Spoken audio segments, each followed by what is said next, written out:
Hola, bon dia. Carl Munson here with the Good Morning Portugal live stream, YouTube channel and podcast. The podcast you can find on Spotify. And thanks to everybody who subscribes that way, as well as most other popular podcasting platforms. And on YouTube, thanks to all the subscribers there. It really helps if you subscribe to the channel, to the Good Morning Portugal project on YouTube. And I think we might even be going out live on YouTube this morning. I've just tried that. I checked that box. So we're streaming live on Facebook as we do every morning or every weekday morning at 9 o'clock. And we may even be going out on YouTube right now. So do let me know if that is occurring for you and what you think. I mean, generally speaking, I'd love to hear your views about the show. We are trying a little bit of a remix of the format this morning. We are celebrating having 600 likers on our page. That's actually 800 followers on the Good Morning Portugal Facebook page. So I'm really chuffed with that. And of course, it's a service to diggers, dreamers, explorers, expats, adventurers in Portugal at these incredible, weird, challenging, upsetting times for humanity, where Portugal is looking like a very good bet as a country to settle in and to live a simple, beautiful, enjoyable life, the good life, as some people describe it. We'll be returning to voluntary simplicity a little bit later on in the show. But I really am interested in what you value about the show, about this service, and what you'd like to see more of, what you'd like to see less of. My best bet so far for you, my best formula is news and weather, which we'll do in just a moment. Guests, whether they be live or contributions like today, where we're helping somebody. One of our YouTube subscribers is our guest today, effectively a virtual guest, asking about how to process their Portuguese residency in these somewhat administratively, bureaucratically challenged times. So we'll see what we can do to help her with that. So we have guests live or in the form of inquiries like that. And of course, we are resurrecting, going back to the casadodia today, where we're in the search for the perfect Portuguese homestead, because we used to do that and we stopped doing it when the pandemic came along. We switched from property to pandemic. But now I'm not going to use the word, excuse me, property so much. I'm going to use the word home and homestead because really we're talking about where people live rather than how they want to make a quick buck from the property market here. More about that a little bit later on. So good morning to you, Claire and Steve. One group of adventurers, absolutely. So you tick in that box there. A very overcast Lollet today. So let's we'll come to the weather in just a moment. But first of all, I'd like to share with you what the expectations are, what your civic expectations are as we enter the third phase of deconfinement. We have moved, folks, from the business of calamity, and we are now looking at the third stage of deconfinement, as reported upon and elucidated upon on the Portugal News web page. Okay. Government has announced the measures of the third phase of deconfinement due to the COVID-19 pandemic. The new phase sees further restrictions being lifted in most areas of the country, with different rules for Lisboa. In the metropolitan area of Lisboa, the lifting of some restrictions foreseen in the third phase of deconfinement was postponed, and special rules were imposed, especially related to activities involving large gatherings of people. I would say expect more of that in the big cities all around the world. I think there's going to be different rules now breaking out to make it even more confusing. Understandable, but very confusing. It was very straightforward, wasn't it? When it was like, just stay at home. That's it. Everybody, just stay at home unless you're part of the emergency support team. Very easy to understand. Now it's getting a bit more confusing. And please tell me how you're doing in relation to all of this. Are you confused? Are you upset with the pictures you're seeing coming in from around the world, especially in America? These are weird times, aren't they? You know, talking to a friend yesterday, she certainly and her husband, they have not seen anything like this in their lifetime. And not to put too fine a point on it, they are elders, seniors. But same for me. I haven't seen anything like this in my lifetime. I've seen sort of parts of it, I suppose, of unrest in the world and, you know, how awful, you know, things can be for people. But I've never seen quite the storm that's going on at the moment. But let's not go to the dark side completely. Let's acknowledge that. But let's do what we can as well to create a beautiful world to live in right here. So the main rules here defined for the third phase of lifting containment measures. General rules: the civic Self-isolate is no longer established, apparently, and meetings are now allowed up to a limit of 20 people. In Lisboa, that will be limited to 10. So that's really significant, okay? So self-isolation, civic self-isolation is no longer established as a rule as of today, June the 1st, 2020. Community celebrations are now allowed to be held with gatherings of 20 people, and the Directorate General for Health must determine the guidelines, namely the capacity of religious ceremonies, family events, including weddings and baptisms, whether for civil or religious or other commemorative events, and corporate events held in spaces suitable for this purpose. I don't know what that means exactly, except that it's going to be more possible, I guess, to gather in that way when there are 20 of you or 10 of you if you're in Lisbon. Work. The rule of mandatory teleworking is eliminated, except for workers who present a medical certificate. So if you do want to continue working from home, you've got to have a good reason now, not just the effect on your mental health and the planet, which I would say would be a good enough reason. But anyway, you have to have a medical certificate now to stay working from home in the teleworking style, stating that you're covered by the exceptional protection regime for immunocompromised and chronically ill patients. Crikey. Workers with a disability level equal to or greater than 60%. Blimey. Workers with children or other dependents under 12 years of age or with a disability or chronic illness when physical spaces and work organizations do not permit. Safe compliance. I think you get the gist of that. Like if you're vulnerable, you are still able to stay at home, but you'll need a certificate to do that. The government suggests opting for daily shifts or weekly shifts with mirrored teams. It's one way of dealing with it, isn't it? Trade, catering, and other economic activities. I think all the big shopping centres are opening. Stores located in shopping centres and stores with an area greater than 400 square metres may reopen, except in Lisboa. So people will be driving out of Lisbon to go shopping. So if you're a Forum fan, they reopen today. I wonder what that's going to be like. That's going to be kind of weird. And I think people will just go to see what it's like, won't they? It's what humans are like that, with their sort of rubbernecking ways. And I include myself in that. I'm not going to go to a Forum today, but I would be fascinated to see what it's like to see human beings in their unnatural habitat once more in shopping centres and how they behave. It just it's even more zombie apocalypse than it would ordinarily be in there, with people with masks on marching about looking for bargains. Anyway, enough of my somewhat jaded view.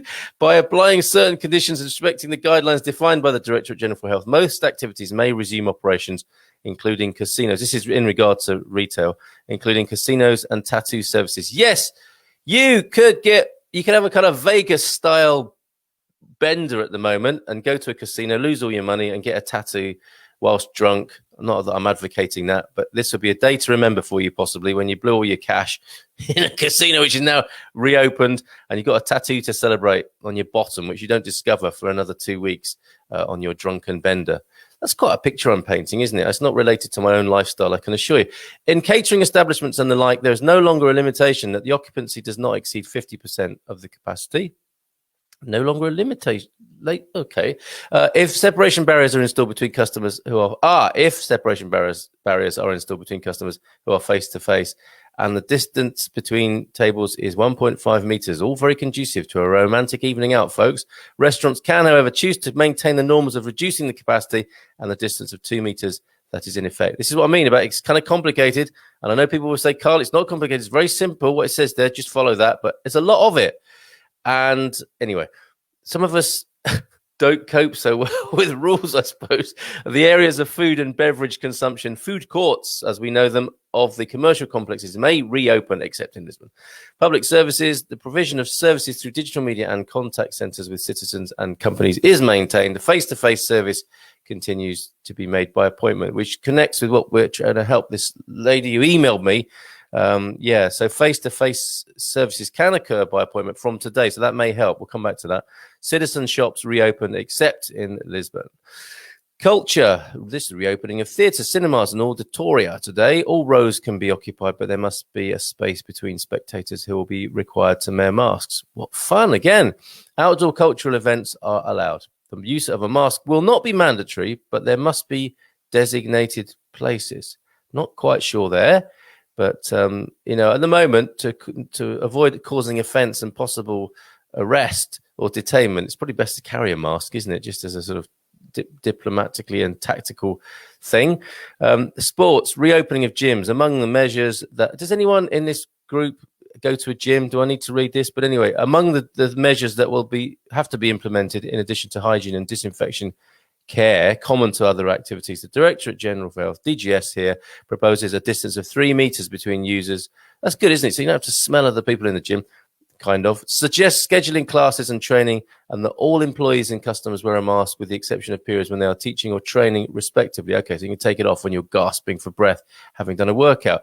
Reopening of indoor and outdoor pools. Okay, reopening of infrastructures for the practice of individual sports and without physical contact. Imagine those pools will be heavily chlorinated as they kick back in. Beaches finally here, reopening on July the 6th, just in time for my birthday. During the bathing season this year, beach users must ensure, that's a Freudian slip, a physical distance of 1.5 meters between different groups and a distance of 3 meters between parasols or shades. Don't forget to take your tape measure when you go to the beach. Citizens must comply with respiratory etiquette measures. I love that phrase, REM, respiratory etiquette measures. Basically, don't breathe on other people. I mean, you shouldn't be doing that anyway at the best of times, should you? Keep a bubble, observe some sensible, respectful space, and clean your hands frequently, as well as avoid access to areas identified with high or full occupation. That's a traffic light system, isn't it? To inform people about the state of occupation of the beaches, there will be this traffic light system in which green color indicates low occupation, a third, yellow is high occupation, 2/3, and red means full occupation, 3/3 full. Now, if you're one of those beach hunks that just wanted an easy life down at the beach, it's going to be a bit more complicated, isn't it, as a lifeguard this year? And if you are expecting to get mouth to mouth at any point from a hunky lifesaver, that's not allowed either at the moment, I understand. Not that that was my plan. Information on the state of the occupation of beaches will be updated continuously in real time on the InfoPraya application, the app, and on the APA website. So there you go. Hope that's clear-ish about what you can and can't do now. How's everyone doing? Let's have a look. Let's have a look what's going on in the comments. Oh, fantastic. So many people here. Sorry, I was going off on one about what you can and can't do as of June the 1st. Good morning, all. Let's put your comments up on the screen. Druba, hi, mate. How are you in Sintra there? Owen Lloyd Martin, got a property for you as our casadodia today. Owen, you're going to like this. It's over in Peter's part of the world, Castanera de Pera. I imagine Peter will be saying hello from there. Good morning from UK. Love the program. Hope to be in Portugal in July. Jeff, open arms. Socially distant, respectful, respiratory etiquetted open arms are awaiting you. Virtual hug to you, my friend. Peter Wilton Davis, what a great correspondent he is in the Castanera de Pera area. Fabulous, fabulous video of the clouds rolling across the hills from you yesterday. Superb. Good morning from a cool and cloudy Castanera de Pera today. We had a rain and hailstorm yesterday, cooled it down, but damaged a lot of fruit trees. Yeah, the storm was pretty intense, I understand, for parts of the north. And that's not in my digital seaweed. When I'm looking at the weather in just a moment, it doesn't figure. But I'm glad you're telling me about that. Good morning from Fundal. Wow, what storms we have had. Crikey, I would, if not for social media and you guys saying this, I wouldn't know. Stephanie Bennett, good morning, beautiful homesteaders. So good to have a cool morning to be able to have a reason to bake banana bread and join you live instead of working in the garden and walking the dog early before it gets too hot. Thank you, Stephanie. Continue to be grateful to be in Tavira. Not too confused, but pretty convinced we will see spikes as tourism, spikes of infection is that, and contagion. But as tourism and shopping is encouraged and teleworking is no longer compulsory. We will see, folks, won't we? See how it goes. No, says Owen. I wonder what you're saying no to. Sorry, a lot of water's passed under the bridge this morning, Owen. Maybe you're not confused, and I'm glad if you're not. Morning, Carl. Would love the swimming pools to open up. We normally swim every day. I think that's happening today. Alison Sheldrake. Good morning from a slightly cooler Al Jazur. Peter says again here, another comment from Peter. The river beach is here, open today, but still no sign of when Praia de Rocas, the pool complex, will open. That is one of the wonders of the modern world, the Praia de Rocas, if you don't know it. Look it up on the web. It's quite incredible. That thing that the Peter's got over there in Castanera de Pera. That's where our casadodia is. So stay tuned for that. And Mrs. M. Oh, that's not Mrs. M. This is Mrs. M. Morning all from Mrs. M. Elsewhere in the rest of the Pension Bandera, which we've had a spike of interest in this renovation property here that we're working on. It's been amazing. It's brought an incredible flurry of interest. So maybe things are looking up in terms of people coming back to Portugal, being in Portugal, finding the home of their dreams. Who knows? And bon dia from Dagmar Krushkova, who we spoke to. A lovely chat with you last week, Dagmar, didn't we? About releasing our creativity and are letting our inner child be creative. I'm all for it. Great video. Yeah, I think that Owen's referring to your video there, Peter. It was beautiful. Check it out on the Good Morning Portugal page on Facebook to see Peter's fabulous video. Where, as I say, we've got 600 likers now, 800 followers. It's quite fantastic. Weather now, if I have a look, I'm not going to treat you to my video page, my electronic seaweed, as I call it, because it often crashes the show. But just to tell you what the highs are today, we're looking at 25-degree high. Cloudy today and tomorrow. Better weather forecast as we go towards the middle of the week. I think this is a general picture for Portugal this week. But as people are saying, some merciful cloud cover at the moment to just keep things a little bit cooler for the moment, and not have to get up at 6 a.m. to go cherry picking as some of our friends have to do and things like that. You know, people are able to mingle and wander about their homesteads at the moment without being baked alive. Not that we're complaining, it's just how you have to sort of manage yourself. If you're new to this environment or thinking of coming here, you do have to think differently about that. 25-degree high in Lisbon today, and cloudy. Porto, 22-degree high. So yeah, all the temperatures have dropped across the country. A little bit cloudy as we begin the week. Aveiro, 23 high, cloudy there. 27 degrees in Beja. Braga, 25. North still hot and warm, but cloudy. Castelo Branco, 25 degrees, the high today. Sunnier tomorrow. Coimbra, 26, the high today. Cloudy for the rest of the week, not getting sun in this part of the world until Friday. That's full sun, but it's still very bright. It's going to be beautiful, albeit cloudy around this wonderful country. 27 degrees, the high in Évora. Still lower temperatures than everywhere else, it would seem, in Faro. And they'll get some good weather soon enough. And that's looking set to return, actually, on Wednesday, Thursday, Friday. It's going to be sunnier in Faro this week. Guarda, 22-degree high today. La Area, the district where our casadodia is today, 24-degree high, better, sunny, or direct sunshine returning towards the end of the week. Porto Alegre, 24 degrees. Santarém, 26-degree high today. Setúbal, 25-degree high. Viana do Castelo is 24-degree high, with a bit of rain, actually. It's the only rain I can see forecast in the country is in Viana do Castelo, which we never say much about. We must find some casadodia action there, or talk to somebody in that part of the country. Not often referred to. Villarreal, great wine. I always say that, 26 degrees and cloudy, windy on Wednesday and Thursday. So some indication of the stormy weather to return to the Villarreal area on Wednesday and Thursday. Viseu, high of 24 today, cloudy, and not better weather, not brighter weather until the end of the week there. Azores, 19-degree high today, and Madeira, rainy in Madeira all week. Yes, that's where the rain is, in the islands. Azores, rain tomorrow, and Madeira, rain today, and for the rest, actually for the next 7 days. But you're pretty used to that if you're a Madeiran, but you don't want that if you're going there on holiday, which you probably can't do just yet anyway. So, okay, let us see. How's everyone doing? Paul Ryan. Oh, yeah, Paul, I've got to... mate, can you put a link for me so that I can talk about your fantastic... Because I was going to do that. That slipped my mind temporarily. But Paul Ryan of the... Hello, let me just do that. Good morning, Central Portugal! From Paul Ryan there of the Village Kitchen, the legendary Village Kitchen, who've just released their summer menu. I might have to do that full justice tomorrow, actually, Paul, and come back to that tomorrow. And you might even want to join me and say hi. You and Chris might want to join us on the show. How are you guys? Mrs. M is asking you. Yeah, that's what I'll do.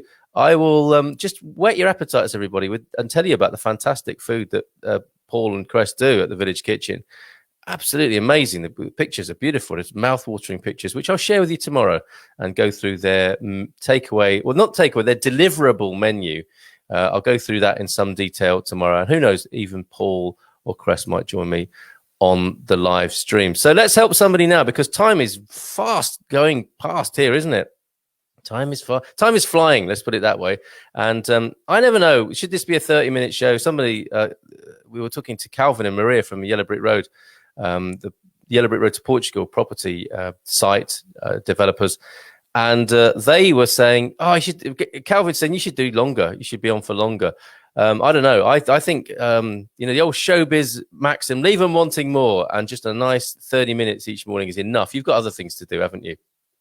Gary is saying, just noticed here, now finished putting tiles on the pergola roof are no longer doing my impression of a fried egg, all done with recycled materials. Yes, Gary, nice one. Perfect. Gary, I think I'm outing him as a possible Village Kitchen customer. We're really good, says Paul. We'd love to join you for a chat, Carl. All right, we'll see those guys tomorrow. That's beautiful. We're organizing our diary live on air. Right, I need your help, everyone, now, because I am talking about... Oh, Anna, the pronunciation, please, to hear. I haven't got any lingo this morning. Ana Lucia, please put something Portuguese in the comments. Oh, we have got something Portuguese. We've got the Prof Paulo. We'll come back to that. Look, okay, you guys can. I'll test you on that. Check out what Peter's saying in the comments. Crikey, it's busy today, and I'm so glad of that. Thank you all for being here. It looks like we do have some Portuguese, and we do have Ana Lucia here, the Portuguese pronunciation police, who says "Bom dia" to us with a lovely sunny emoticon there, and she can check our pronunciation a little bit later. Well, mainly mine, but. Residency in Portugal. No, this is where I need your comments and input, guys, because we try and help people who want to come and join us and live the dream, live the good life in Portugal. It's occasionally a nightmare. We have to say that. And there have been challenges recently. But overall, what a fabulous place to be. I'm sure this lady who is... oh, she's already in Portugal. Okay, so she knows about this. We all know about this, about how wonderful it is here. And our it's not a job, is it? But like, you know, I feel my calling is to support people who are interested in making this a more beautiful life and experience that beautiful life here in this country. And the more people who are sort of on that wavelength, the better I think it's going to be for all of us. Isn't that a sort of a crafty agenda? Anyway, this is what this lady emailed to me. Thank you for posting the YouTube video about applying for residency as an EU national. I'll be doing this next week and wanted to check what paperwork I need to prepare. My emails to the Camera have gone unanswered, and the one time they picked up the phone, they said they would email me a list, but they haven't. Any advice on what to bring would be much appreciated. Now, as I've said before, take everything with you. Parents, grandparents, DNA swabs. Only kidding, but pretty much like take as much as you possibly can, because you don't want to be caught short if they do ask you for some ID or something or other. Take all your admin stuff. Obviously, it's worth photocopying these things as safety copies, because if you take it all with you and you lose it, you're a bit stuffed. But, you know, you're a grown-up, you know what to do to look after your stuff. But, you know, backup copies are sensible. But take all the obvious things like your ID, passports, driving licenses, and so on. What she continues to say is, I have an EU passport in Finland, an address where I'm staying with friends. The Camera of Castelo Branco is the one I need to go to. Yesterday, I printed out 25 pages of stuff because I don't know what I need. Most of the info I find online seems to be geared to those coming in from outside the EU. So I have 3 months of invoices from work online. Oh, I see. This is to prove income, and bank records showing those deposits. Good idea. My contract from work, passport copies, and a copy of my driver's license from Canada. I would take the originals. I'm a bit of an oddball because I was born and raised in Canada, but have Finnish citizenship through my parents. So it's not as simple as showing an address, driver's license, or EHIC. Is that EH1C, EHIC card from Finland? Because I haven't got those. It would be great to hear someone address the case of dual citizens, as we don't really fit completely into either category. I see. Okay. So folks, any of you, are you dual citizens, and how can we help this lady, our YouTube subscriber here to Good Morning Portugal, ease their application for residency? I also couldn't find any good info on staying with friends until your video said just bring them with you. Again, that was slightly tongue-in-cheek, but it wouldn't hurt.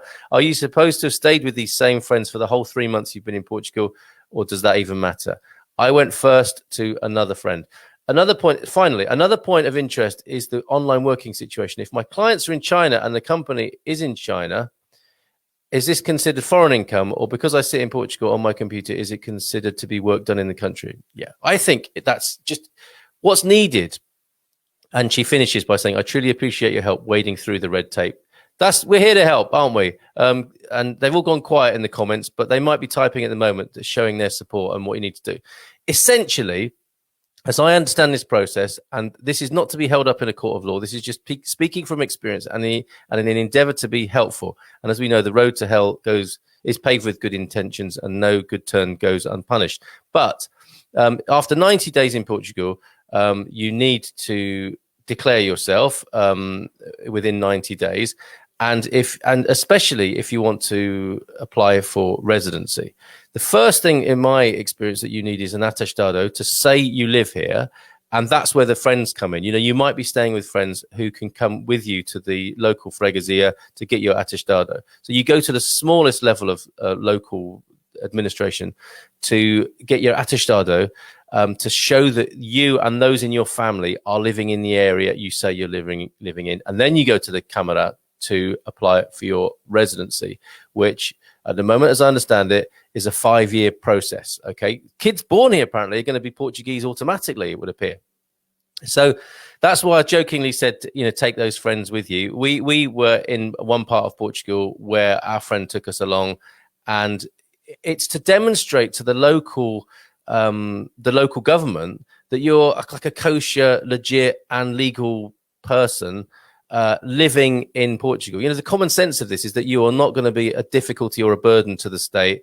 You are living in Portugal. You can demonstrate that, and you get your attestado, which is a sort of sworn and stamped document of the local authority, the smallest local authority.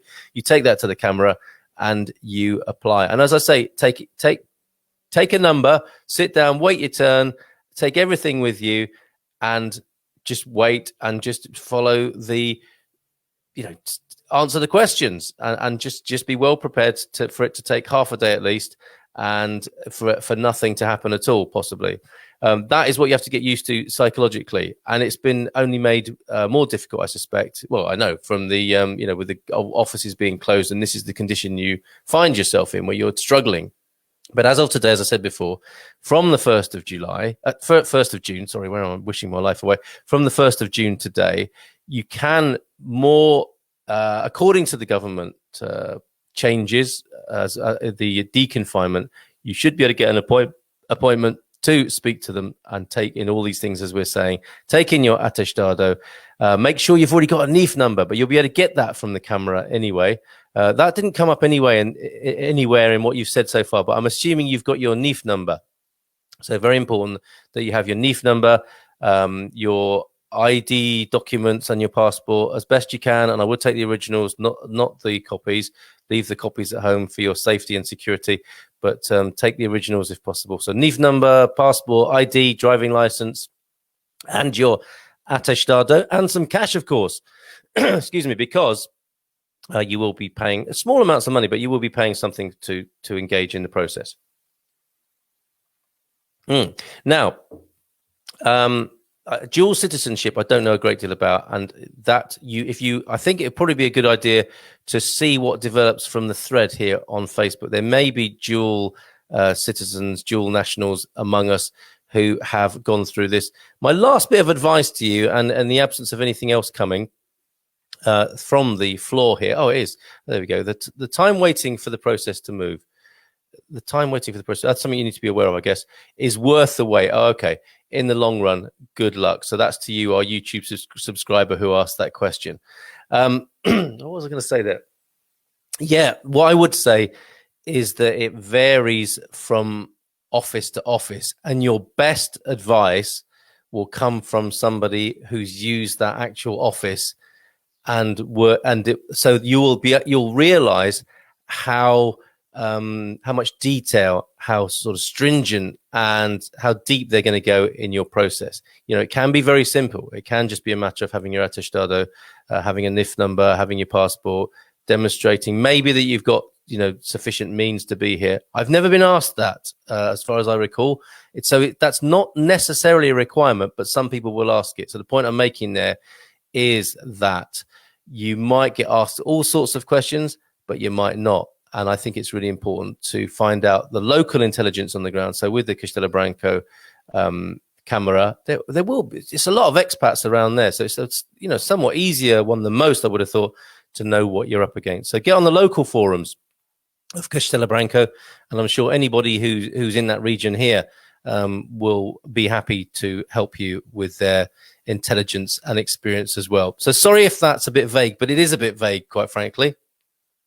Peter's adding, the people at the Camera probably also do not know exactly what you need to bring, but in the end, they want you to stay, so it will work out. That's a really nice point, Peter. That's so often the case, isn't it? And I have to say that mostly, generally speaking, all my experiences of dealing with the process of residencia have been straightforward's not the word, but they've been sort of genial and friendly.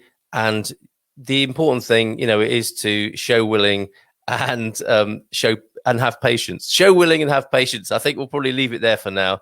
As the sort of psychological approach. Take your ticket, take a seat, take a book, take a packed lunch, and take a chill pill, is what I've said before. And good luck with that. Let us know how it goes and if we can be of any further assistance. So let us move on now to finally, oh my God, it's 9:30 already, to the casadodia. This one with you in mind, Owen Lloyd Martin, and on your manor, Peter Wilton Davis, interestingly. Couple of things first, just to break up the monotony of you having to look at my physgog here. But I wrote about, searching for the perfect Portuguese homestead. This is on my coffee.com/Carl Munson begging page, basically. We're nearly at 100 packets of seeds. So thank you, especially to Waynish, I think he calls himself. Very good of you to have bought us a coffee, so to speak. But we do it with packets of seeds, 97 packets of seeds, as the way this show is funding. So thank you very much to everyone who's done that. Thank you to Eloise for your continued support. I think she's having a nice lie-in with Mr. H this morning. Probably too much information there. But anyway, this is where a lot of the blogs and videos go. I post up each daily live stream on here, coffee.com/Carl Munson. If you want to point anybody in the direction of Good Morning Portugal, this is a good place to do it. But I'm saying here, we see the return of the Casadodia property profile today, resuming the search for the perfect Portuguese homestead. Here's one we did earlier. We used to do these, you see, the off-grid starter kit. That was awesome. That's one of the most looked at that we've ever done. And we'll have a look at a new one today. But I wanted to just preface this a little bit. We have featured properties in the past. Portugal is well blessed with every kind of dream home. But I'm thinking, given that we're in the midst of a mass extinction, in case you forgot that, and climate change and all sorts of threats to our future collective humanity, and the world is now getting back to, what I see as ruinous money madness and, addiction to the growth economy, I think it's right that we come back into this looking at homes and homesteads and, getting off grid. Rather than just the sort of general profit generating property ladder sort of stuff. So I'm not interested in I'm not even interested in calling it property. I want to refer to it as homes and homesteads. And it's much more important, as I've said here, that the value we're looking for in these houses that we'll be looking at are things like fertile land, fruit trees, local communities that are cooperative and friendly, and water sources, rather than just shiny glass and metal and, how much you can make in equity and so on. So there's plenty of, property sites that do that sort of thing, that approach you from that point of view.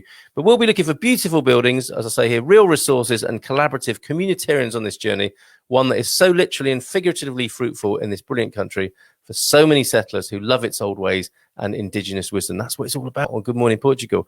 The indigenous wisdom of Portugal and the old ways here that us expats and explorers really love. Not so sure about the modern Portuguese. Some of them really just think we're weird and strange and odd. I mean, maybe we are.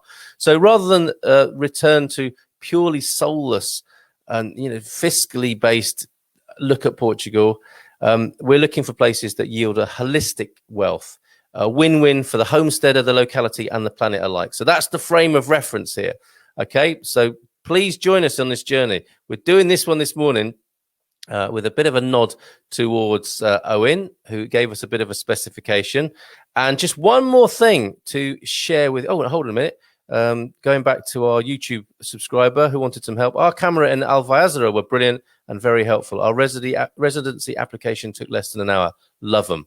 See, that's great information, isn't it? That's good information for people looking for somewhere to live in Portugal, but it's good to know that you can have that sort of experience. So thanks, Gary, for that. One more bit of context to share with you. Do you know about voluntary simplicity? Very quick guide. There's a whole website about Dwayne Elgin's voluntary simplicity. I remember writing about this when I was the assistant editor at Positive News. I have had proper jobs, although that wasn't one of them, actually, thinking about it. What is voluntary simplicity? Just one paragraph to share with you before we look at this wonderful Pure Portugal property. Voluntary simplicity or simple living is a way that rejects the high consumption, materialistic lifestyles of consumer cultures and affirms what is often just called the simple life or downshifting. Boom, that's us.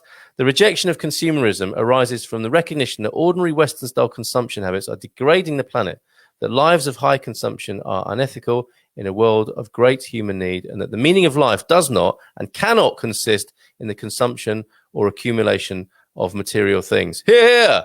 Extravagance and acquisitiveness are accordingly considered an unfortunate waste of life, certainly not deserving of the social status and admiration they seem to attract today. The affirmation of simplicity arises from the recognition that very little is needed to live well. That abundance is a state of mind, not a quantity of consumer products or attainable through them. I'll leave it there, but how about that? That's the context for what we're doing. Let's have a look at this beautiful property now from Pure Portugal. With you in mind, a house with 4 bedrooms, a patio and a backyard, 457 square meters with fruit and olive trees. So let's get that on the screen now as our final thing to share with you today on this rather long.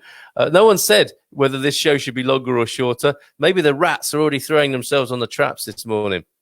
But anyway, let's have a look at this. Look, I'm going to treat you to a few pictures first.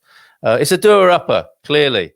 Described as a family home with 4 bedrooms. It is in the delightful area that Peter tells us a lot about, Castanera de Pera.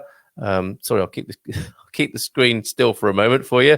Look, it has an original kitchen. Check out, that's a lovely green. People pay a lot of money for that sort of green in a farrow and ball kind of way, don't they? And look at that, pink and yellow inside as well. Lovely bay windowed architectural features there. A sofa covered with bin bags, probably included. So you can see we're talking about potential here. We're not talking about a ready-made dream home ready to go. We're talking about definitely a doer-upper. But for the price, I mean, you know, what would you expect?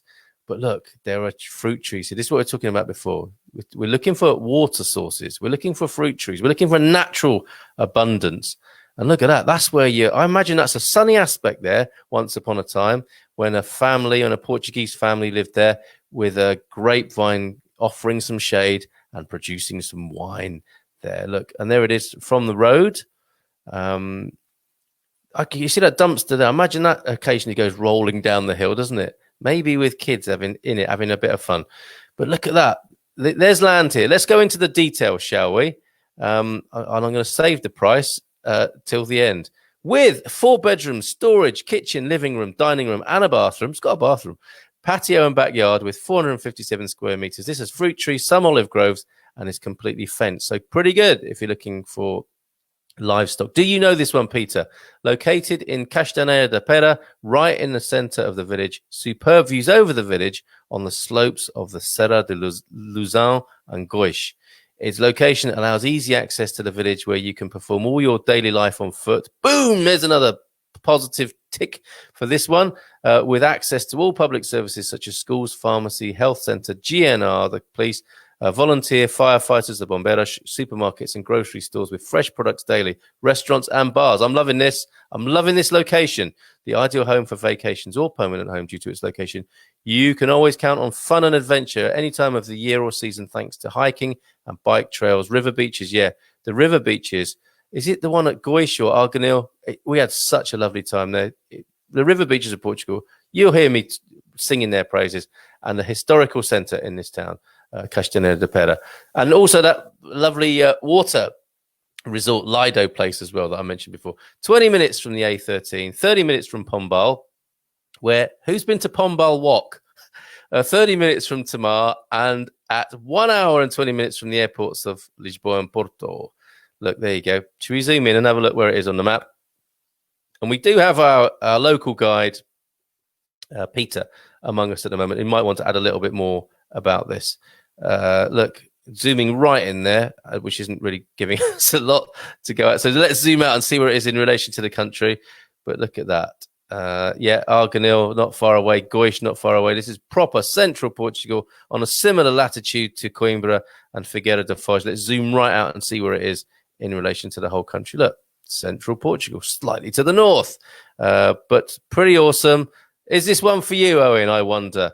It's got a lot going for it, not least a price ticket of 25,000 euros. Isn't that amazing? Not a lot more to tell you about it, apart from it's been reduced from 29. Is there a lot of this going on, or is it me? I'm not sure if the formula for people, buying things here and flying backwards and forward, that's been really affected, hasn't it? And I don't know, are people unloading properties at the moment?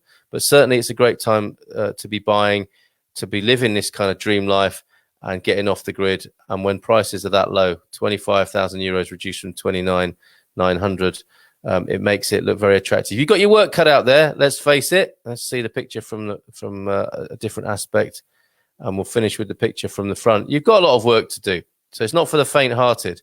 But 25 grand, that's amazing. And you have got an amazing location, Castanheira da Pera, as Peter will tell you, in the Portuguese district of Leiria. So what do you think of that? It's already on his list. Owen's already seen it. And don't forget the Portuguese with Paolo. We'll finish with that, but let's just say the map is incorrect. Can I have the link for this property? Yes, of course you can, Ana Lucia. It is my pleasure to share that with you. I'll just copy and paste that into the comments now. You're all pretty much still with me 40 minutes later. I love you all. It's amazing that you're choosing to share your morning with me like this.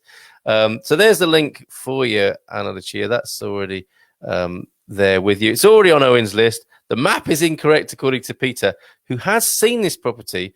Great location at the back of the town with great views.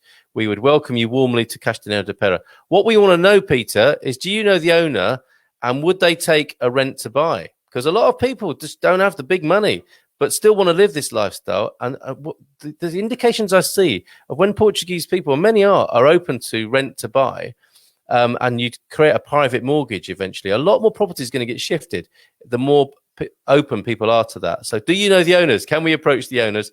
And yes, I will not forget Portuguese with Paolo. Let's go back to that now. Let's stop the screen share, come back to Portuguese with Paolo, and let me know how you get on. If you're going after that property, let me know how you get on. Today's Portuguese with Paolo, cheirinho, translates as a whiff. Well, you can ask my kids. We're all capable of a whiff in this household, or in this case, a shot. Oh, I see. Of either aguardente or brandy, firewater, or brandy to have with your afternoon coffee. Now that is a good tradition. We need to learn more about this. This is what you do, Peter, with your expat lifestyle, sort of living it up with the locals, having a whiff of your brandy or aguardente in the afternoon with your coffee. Here in Pera, it is made by Paulo's father, João. Ah, yes, another lovely story from Castanheira da Pera, where that property is that I've just told you about. Our local grape variety is Morangueiro, which sounds fruity, but is very acidic and is used to change the acidity in sweeter wines, but it does make a good, strong aguardente, which, when mixed with the young wine, makes Jeropiga. Portuguese, hashtag Portuguese with Paolo. Keep these coming, Peter. I'm going to have to make a meme with that on it, aren't I? Yes, I like the word for whiff, cheirinho, where you can say to those in your household, have you made a cheirinho? Maybe it's not that kind of whiff. Thank you from Owen about that property. I've got the feeling you're not that impressed, but we will keep going. Casadodias are going to be the new order of the day here on the Good Morning Portugal live stream, YouTube channel and podcast. We will keep looking, and do send them if you know of one that's not listed, and you want to publicize it on here. That's another one of our income streams and our sustainability here. We will feature your business or your property for a very modest fee of 25 euros, which I've set up at the moment. So support us with seeds or get a feature on this live stream and help me put some food on the table for my family. Oh no, hold on a minute. No idea who the owner is. Sorry, you'll have to find that through Pure Portugal. Okay, no worries, Peter. Oh, here she is. Ana Lucia says it's like cheirinho. Cheirinho. Is it a hard G? Cheirinho. Cheirinho. Cheirinho pronounced. Okay. All right. The meme is already in your messages. Wow, what a wonderful group of people you are. And the other type of whiff is peido. Thanks, Peter. Your Portuguese, your colloquial Portuguese is obviously very strong. One more time then, cheirinho. Cheirinho is a whiff, the whiff that you get, and this will be useful for our wine club. Yes, next Saturday night we've selected a new wine. Go to the Good Morning Portugal Wine Club to find out what that selection is. It's a nice young white this time. Silent G, cheirinho. Wow. Okay. What a show it's been this morning. Thank you all so much, Silent G. That sounds like Ana Lucia's rap name, doesn't it? Silent G. And from her forthcoming album, the pronunciation, please. It's the Silent G. Okay. Thanks, everybody. The logo at the Amania. Looks like we're talking to Paul and Crest tomorrow about their wonderful new summer menu at the Village Kitchen. Take care, everyone. Bye for now. Thank you for bearing with me. Lovely to have had your company this morning. Join me again for tomorrow for some more.